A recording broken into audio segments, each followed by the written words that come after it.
Hey, it's Arcsecond. In this video, I'll cover the 7.16 patch notes and how it affects tier list. Since this is a Worlds patch, it doesn't seem like too much was changed, but let's take a look. Starting off with Caitlyn, they nerfed her Q to additional targets from 67% to 50%. This does hurt her clear pushing power and her poke slightly. They also nerfed the W base damage, or trap bonus damage, from 30 to 10 at level 1. This you will feel slightly in lane, and then the scaling went down by 0.1 of total attack damage. These changes will hurt slightly, but it doesn't really nerf Caitlyn's identity. She'll still have good push, good range, good trading in lane, and then the best part is still her rotations and her sieging. This is slightly more valuable in competitive play, higher elo. So this change will hurt solo queue. She's already starting to see less play in solo queue, but it's still a great champion by design and how she works within the meta. So we're actually still going to keep her at S tier. So they're already buffing Fiora. They're buffing the bonus movement speed on her passive from 30 to 45%. Fiora already has some of the best scaling. It's really hard to deal with later on in the game. So this will add on to that, and some of her matchups top lane aren't bad.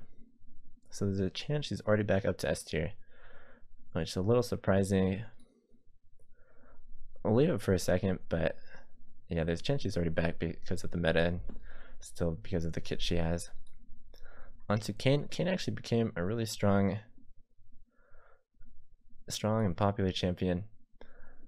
We definitely underestimated at first. It took a while for everyone to figure out his kit. They nerfed the passive, so now it's harder to stack up the Sith, and yeah, through Deathfire Touch, Red Buff, Corrupting Potion, stuff like this. This hurts laning Kayn a little bit more than jungle Kayn. Mid Kayn was actually pretty good. W is the change, and then they changed the R again. I like this change. I think this is how it should work. So even if you damage his shield, you can still use your ultimate since you still targeted them and dealt some damage. And overall, I think these changes, they're about even. Jungle Kayn, or lane Kayn's a little weaker. I think the setup will stay about the same. Best in jungle. Moving on to Maokai. Tanks became pretty popular recently, and Maokai was one of the best ones. And changing the sapling damage from 8% to 6% level 1, and then of maximum health to 12 with the brush sapling. This will hurt Maokai's clear, but overall, it hurts the clear the most. So it hurts jungle Maokai, but I think jungle Maokai is probably still best, and still probably pretty playable. You still have Maokai you have Maokai to still be able to clear with Cinderlock, even when Cinderlock is getting a tiny nerf. But I still think Maokai would probably be one of the more popular junglers, and still pretty good. Might see slightly more top Maokai though because of this change. So you have a better swap. You might see the pick swapped into top and then pick up a different jungler. Changing Sion. Sion has a really interesting kit. There's a lot of interesting things you can do with him. They're increasing the bonus health minions killed from W up to 3. That's quite a big buff. Yeah, 50%. And then the damage is going up by 300 at later ranks and already 100 early. These aren't bad changes. I'm not sure if he fits the meta too well, or if he can like outperform other champions, but I think he'll perform fairly well in solo queue.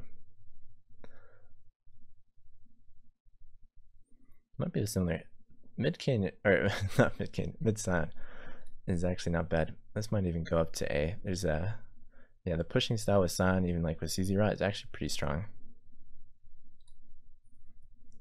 Okay, onto Vi. The jungle meta is pretty competitive right now. They're changing the E, so now it has it can't be cancelled. This is actually a decent change. I think this will feel good when playing her. And they're lowering the cooldown on ult by 20 seconds early. This is the most important one. It's 20 seconds. 130 is still fairly long.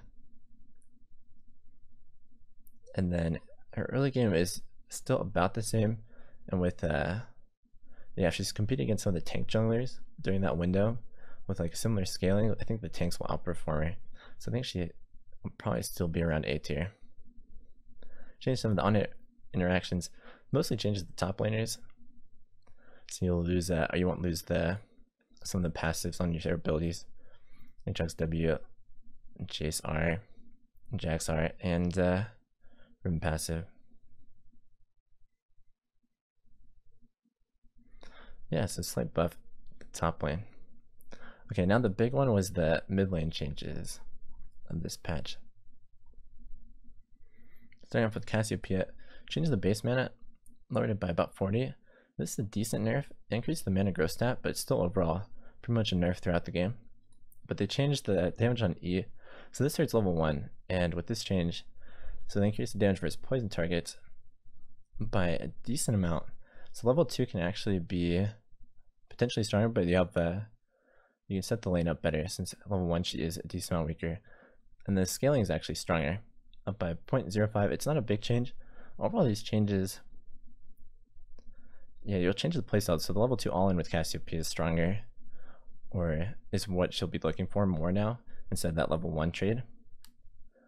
And I think this changes how you play the first few levels of the game. I think Cassiopeia is pretty much just as strong, so she'll still be S tier. Moving on to Corki. Corki's losing 3 base attack damage. Corki in lane's actually already not too strong. It's more like his scaling now is really strong. They mentioned that. And so I don't think this changes Corki's playstyle. His roam, how safe he is, and how well he can get through lane push is still about the same. I think Corki is still S tier. Okay, Fizz. I like this change. Fizz is the E cooldown is being buffed by 2 seconds at rank 1, down to the same cooldown later on. With this change, I still think you'll max it, but this difference is 2 seconds. Level 1 through 3 is actually a big deal. Fizz's early game is, compared to Fizz throughout all the changes he's received, is a little weaker early game now and stronger late game. So just having this to help him get through lane will actually make a big difference. A lot of time you're using it to CS like the first 3 melee creeps or even the range creeps. You use E1s, and then if you're getting pushed in by tower, you'll have it up a little earlier. And so you'll have it, since you take all of your abilities for the first 3 levels, this is a decent buff. And I think that's pretty much exactly what Fizz needed. And he's already in a decent spot. So I think I like this change. I don't know if it'll push him in. Depends if the meta changes slightly or if like TF becomes even more popular. I do think TF is pretty good right now. So I'll have to see, but I think this is good. I like this change. Galio, they're nerfing the R cooldown by 20 seconds at early ranks and the ally damage reduction by 10% later on. Not bad changes, up to 3 minutes at level 1. We're already starting to see Galio less in solo queue. I didn't think he was too problematic. Competitive play, still pretty strong. I think these changes are, I think these might push him back. I think he was already starting to get outperformed by some other champions, other tanks. Still one of the better ones though.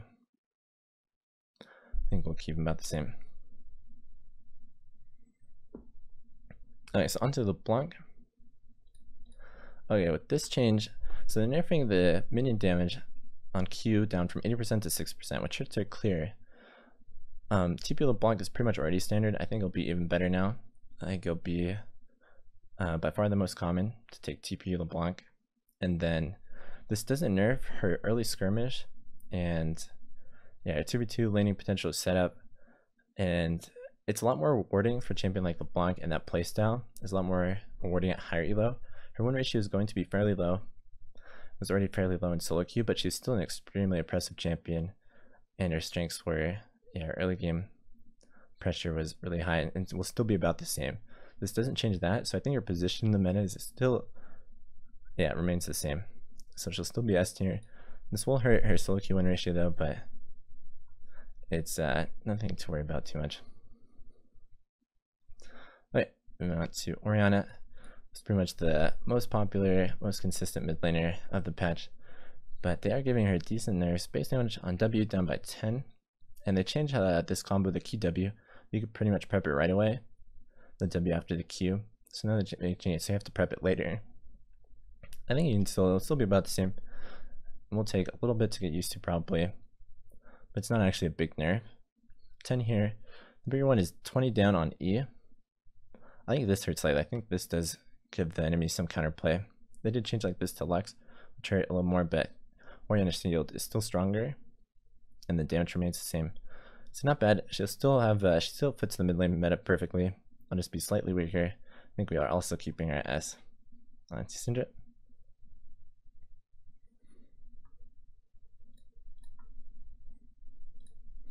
They're moving the AP ratio from Q to E. Q is definitely more important. This is a slight nerf, but overall it's not too bad. terms of itemization, I definitely think Nomicon, Leandries, Void will be the way to go with these changes. It's already pretty much the most popular, but it would be even better now, or even more popular. But I think she's still about the same, and then some of her other matchups are even better, since this is kind of one of the smaller nerfs. And then onto Talia. This one I think is kind of big. There we go. They're changing or nerfing the mana by 10 at rank 1, and then by 30 at max rank. This ability is spammed quite often. You're using this, how many times? You're using this pretty frequently. So you get this mana cost will hurt. This will an extra 300 mana if you're using it 10 times later on, which is very common. Will hurt eventually. For position in the meta, it's still probably about the same though, but you will feel this nerf. But I think it's fairly justified. Her pushing power is one of the best, and then being able to constantly push you back and trade with Q. You still get some of it refunded though on workaround, I believe, so it's slightly not quite as bad there, but still a decent nerf, but still probably not enough to push her out. So for the mid meta, I'll go back. It doesn't seem like too much has changed. We're hoping more. I think the big one was they're trying to get TF in, and then Fizz would be better.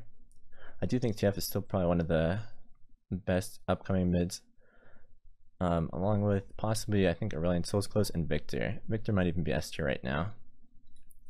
Victor's pretty good, but I think the top mids are still the same with how they position. There's be times where you want the LeBlanc pick, or I still one of the best blinds. The Syndra Ori matchup is now even better though for Syndra, so that might be a common ban for if you're picking Ori, but it's more for competitive play. But yeah, I think it still remains about the same, but still overall slight nerfs, so everything else is just a little better. Ancient Coin has become really popular and fits with the supports meta pretty well right now. Changed the missing mana from 15 to 10. The ward, slight nerf, will still probably be built the same. Syndrome Jungler is really popular. Nerfing the gold by 75. This is almost like one camp, so it does make a difference, but it's not too bad. It won't change the picks, or yeah, it won't change the picks. But update, this one's really cool. This is probably the best part of the patch, the vision ping. Yeah, using this to communicate. There are also different things, so it's like knowing that, or like if they're like baiting, something like that, I think you can use this to ping that out. Or if they just know you're doing a play, or they, even if it's not worded, if you know that they know that you're on a play, like if you're doing Baron or trying to sneak it, and they're coming over to check, even though maybe that part's not exactly worded, but like there's a ward up to the Baron, so they know you're on it. So you can use that to ping that you're on it. So I think this is really good for the game, and I think this can, if you know how to use this, will definitely give you an edge in solo queue. And yes, that's really cool. This was added skin splash portraits. I think this is pretty cool. Yeah, to have that alignment. Updated the free play champions, and then Earth's coming back. Oh, it's exciting. Bug fixes, and then some new cool skins. So yeah, overall, slight changes. And please let me know if this was helpful, and thank you so much for watching.